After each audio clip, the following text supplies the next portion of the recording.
इसके पहले हमने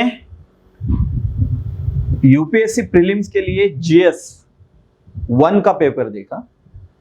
अभी सेकंड पेपर जिसे सीसैट बोला जाता है, सिविल सर्विसेज एप्टीट्यूड टेस्ट, वो सीसैट का पेपर एग्जैक्टली क्या है उसका हम एनालिसिस करेंगे। फिर से एक बार मैं रिपीट करता हूं कि ये इसका ऑब्जेक्टिव एक बेसिक अंडरस्टैंडिंग है। अभी हम एनालिसिस या डेप्थ पार्ट में गए ही नहीं है। सीसैट का जो पेपर है यहां पे, इसका क्वालिफाइंग नेचर है। What is mean by qualifying? तो जैसे जीएस 1 का पेपर 200 मार्क्स का है, वैसे ये पेपर भी 200 मार्क्स का है। सिर्फ यहां पे आते हैं 80 questions into 2.5 is equal to 200। मतलब हर क्वेश्चन 2.5 मार्क्स का है। इसमें भी 1/3 निगेटिव मार्किंग सिस्टम है। ओके, और सिर्फ एक चीज है, ये क्वालिफाइंग है। क्वालिफाइंग मतलब 1/3 मार्क हमें आ गया आउट ऑफ 200, दैट इज 66.66 कि ये पेपर हमारा क्वालिफाई हो गया। फिर जीएस 1 जो पेपर है हमारा, उसके मार्क्स के ऊपर मेरिट लगेगा और हम मेंस के लिए जाएंगे। ये प्रीलिम्स का नेचर है। तो सीसैट पेपर भी बहुत इंपॉर्टेंट है। बहुत सारे कैंडिडेट ऐसे हैं जो फर्स्ट पेपर में बहुत अच्छा कर रहे हैं जीएस में, बट सीसैट के पेपर में क्या हो जाता है, डिस्क्वालीफाई हो जाते हैं। तो सीसैट के पेपर का नेचर क्या है? यूपीएससी ने सिलेबस में जो मेंशन किया है उसमें लगभग उनके 7 टॉपिक इसमें आते हैं। एग्जैक्टली क्या मेंशन किया है नोटिफिकेशन में, वो सबसे पहला हम देखते हैं। पहला है कॉम्प्रहेंशन। कॉम्प्रहेंशन का मतलब क्या है? एक पैसेज आएगा और पैसेज के ऊपर हमें क्वेश्चंस पूछे जाएंगे, that is comprehension. Next, interpersonal skills including communication skills. इसमें डिफरेंट टाइप के क्वेश्चंस हो सकते हैं। Logical reasoning and analytical ability. Reasoning में फिर से एक बार 2 टाइप हो सकते हैं, वहां पे कोई भी टाइप के क्वेश्चन यूपीएससी पूछ सकता है वहां पे। रीजनिंग में 2 टाइप के क्वेश्चन हो सकते हैं, verbal reasoning and non verbal reasoning. Then analytical ability check करने वाले क्वेश्चंस। Next, decision making and problem solving. अभी यहां पे हमें कुछ ये अंडरस्टैंड करना है कि यूपीएससी डिसीजन मेकिंग पे पहले क्वेश्चन पूछते थे, बट जैसे यूपीएससी के मेंस में जीएस 4 में उन्होंने केस स्टडीज इथिक्स में ऐड की, अभी वो प्रेजेंटली डिसीजन मेकिंग पे क्वेश्चन नहीं पूछ रहे हैं यूपीएससी के प्रीलिम्स में, बट उनके सिलेबस में आज भी ये चीज मेंशन है। Okay, next, general mental ability. Next, basic numeracy. Next is data interpretation. General mental ability को बहुत सारे लोग क्या कंसीडर करते हैं, मतलब बहुत सारे कैंडिडेट्स का पहला क्वेश्चन रहता है कि सर सीसैट में तो मैथ्स है, इट्स वेरी डिफिकल्ट। तो देखिए, यूपीएससी मैथ्स नहीं पूछती। मैथ्स मतलब क्या? ट्रिग्नोमेट्री, मैट्रिसेस, लाइक दैट, उसको हम मैथ्स बोलेंगे। यूपीएससी या जो कॉम्पिटिटिव एग्जाम है वो क्या करता है, वो जनरल मेंटल एबिलिटी मतलब विजुअलाइजेशन वाले क्वेश्चन पूछेंगे वो।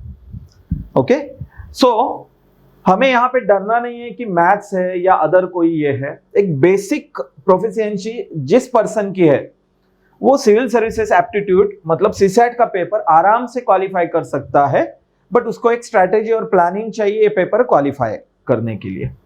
Basic numeracy and data interpretation, मतलब यहाँ पे डेटा इंटरप्रिटेशन मतलब कोई पकड़िए पाई चार्ट है, ओके, कोई बार डायग्राम है, तो उसके ऊपर जो क्वेश्चन आ रहे हैं लाइक दैट, सभी रिलेटेड टू ये क्या है, ये हमारे सीसेट के रिलेटेड जो भी क्वेश्चंस है वो हमारा एप्टीट्यूड चेक करने वाले क्वेश्चन है।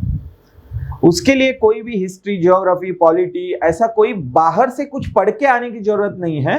सीसैट में फंडामेंटल ये है कि सामने दिए हुए क्वेश्चन वहीं पे सॉल्व करना है, सिर्फ पहले प्रैक्टिस करके आना है उस टाइम के। सीसैट क्वालिफाई करना बहुत नेसेसरी है, अदरवाइज हमारा फर्स्ट पेपर चेक नहीं होगा। अभी हम देखेंगे कि सीसैट का पेपर एग्जैक्टली उनका जो सीसैट का पेपर है वो किस स्ट्रक्चर का है। फिर से एक बार, इसका ऑब्जेक्टिव क्या है? हमें क्वेश्चन सॉल्व नहीं करने हैं अभी हमारा ऑब्जेक्टिव है सिर्फ क्वेश्चंस कैसे आ रहे हैं। तो क्वेश्चंस हम देखेंगे जैसे कि GS1 में है उसी टाइप से क्वेश्चंस क्या है कि उसी टाइप से क्वेश्चंस यहां पे हिंदी एंड इंग्लिश में है, दोनों लैंग्वेज में। ओके, सो ये जो क्वेश्चंस है वो बेसिक न्यूमरेसी के है। देखिए, कंसीडर द फॉलोइंग सम्स, कि यहां पे जो डॉट है वहां पे इनमें से एक कोई ये आएगा। ओके, इनमें से एक कोई नंबर आएगा इज इक्वल टू दिस। सिर्फ इस टाइप से हमें सॉल्व करने हैं इस क्वेश्चंस को। या a train 200 metre long is moving at the rate of 40 kilometres per hour, in how many seconds will it cross a man standing near the railway line. मतलब एप्टीट्यूड वाला, जो क्वांटिटेटिव एप्टीट्यूड हम जिसे बोलते हैं, उस टाइप का question है। पैसेज, पहले यूपीएससी क्या करता था? पहले एक पैसेज और उसके ऊपर 3-4 क्वेश्चन। अभी यूपीएससी का ट्रेंड पिछले 4-5 साल से चेंज हो गया है कि सिंगल पैसेज सिंगल क्वेश्चन। सो इसमें कुछ पैसेज ऐसे हो सकते हैं कि जिसके ऊपर 2 या 3 क्वेश्चन भी पूछे हैं, बट बेसिकली क्या है, एक पैसेज एक क्वेश्चन। ऐसा यूपीएससी का ट्रेंड थोड़ा चेंज हुआ है। टोटल 27 से 28 आउट ऑफ 80 क्वेश्चंस जो है वो कॉम्प्रहेंशन पे आते हैं। एवरेज 10 से 12 क्वेश्चन हम देखेंगे तो वो डेटा इंटरप्रिटेशन पे आते हैं। ये डेटा इंटरप्रिटेशन का एग्जाम्पल है। यहां पे एक बार डायग्राम है, उसके ऊपर उन्होंने कुछ आगे के क्वेश्चंस पूछे हैं। ओके, 3 क्वेश्चन इस बार डायग्राम पे है, 11, 12 एंड 13। हमें उसका आंसर देना है। सो ये इस टाइप का जो क्वेश्चन है, ये क्या है? ये रीजनिंग वाला क्वेश्चन है कि एक डायस हमने 4 वे से थ्रो किया। ओके, तो ऐसा ये आया है, लाइक दैट, ऐसे क्वेश्चन है आगे। तो 1 के अपोजिट क्या है, 2 के अपोजिट क्या है? तो इसका आंसर हम सिर्फ कुछ मेथड से 1 मिनट में हम इसका आंसर आराम से निकाल सकते हैं। वो अगर मेथड्स फॉलो करेंगे तो सीधे इसके 14, 15 और 16 ये 3 क्वेश्चन आएंगे। दैट मीन्स 7.5 मार्क हमें 1.5 से 2 मिनट में मिल सकते हैं। सिर्फ हमें उस वे से प्रैक्टिस करनी चाहिए प्रॉपरली।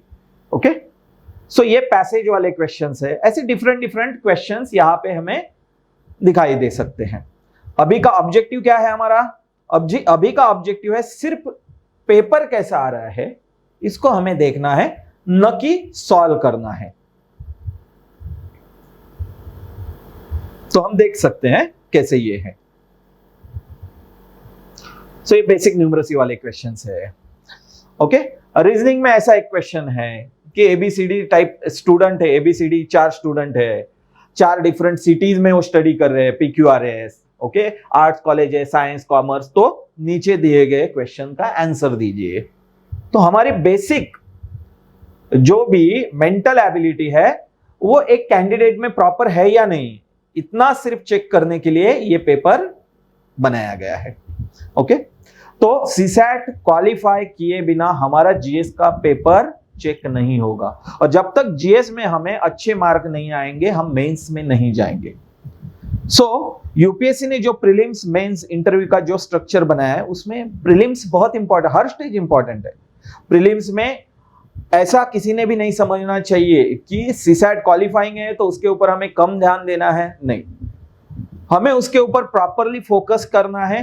80 क्वेश्चन में से 28 क्वेश्चन भी हमारे बराबर आ गए सीसैट में तो भी हम क्वालिफाई हो जाएंगे, बट 40 प्लस आने के लिए हमें हमेशा टारगेट रख के चलना है। अभी कैंडिडेट टू कैंडिडेट सीसैट की पढ़ाई डिफरेंट हो सकती है। फॉर एग्जांपल, किसी की बेसिक न्यूमरेसी पहले से स्ट्रांग है, इंग्लिश अच्छे से स्ट्रांग है, ओके, या एप्टीट्यूड अच्छे से स्ट्रांग है, तो उसको आराम से 50-60 क्वेश्चन आराम से बराबर आ जाएंगे उसके। किसी को थोड़ी ज्यादा मेहनत करनी पड़ेगी। ये हमें पता कैसे चलेगा? तो पहले से ही हमें एक पेपर थोड़ा सा देख के मेरी लेवल कौन सी है ये एक बार फिक्स करना है। वो फिक्स किया कि हम सीसैट में कितना इनपुट डालना है ये हम डिसाइड कर सकते हैं। अदरवाइज क्या होगा, एक का बहुत अच्छा मेंटल एबिलिटी है, वो कभी भी पेपर को बैठा तो उसको आराम से 50 क्वेश्चन, 60, 55 क्वेश्चन बराबर आ सकते हैं, और वो सिर्फ सीसैट की पढ़ाई कर रहा है तो वो पूरी एनर्जी उसकी वेस्ट जाएगी। वो टाइम निकाल के कहां पे इनपुट दे सकता है, वो जीएस में दे सकता है, वो अदर टॉपिक में दे सकता है। ओके, तो हमें एक स्ट्रैटेजी प्लानिंग प्रॉपर सीसैट के लिए बनानी पड़ेगी, और सीसैट की बेसिक स्टडी ये प्रीलिम्स के पहले 4-4.5 महीने में ही स्टार्ट करनी चाहिए।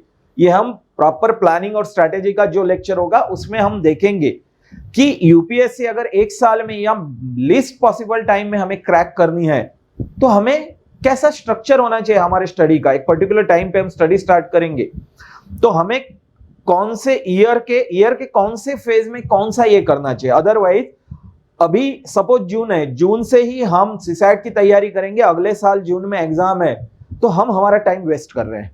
वो जनवरी से ही होनी चाहिए, लास्ट के 4 महीने में ही हमें सीसैट पे उस वे से इनपुट देना है। सो अभी हमने देखा कि जीएस 2 जो पेपर है, सिविल सर्विसेज एप्टीट्यूड सीसैट, जो कि क्वालिफाइंग है, उसका बेसिक नेचर क्या है, यूपीएससी ने सिलेबस कैसे दिया है, और हमने सिर्फ क्रूड लेवल पे पेपर देखा है कि यूपीएससी स्टार्ट करने से पहले हमें पता होना चाहिए कि पेपर्स कैसे आ रहे हैं। तो ये हमारा ऑब्जेक्टिव था। Thank you.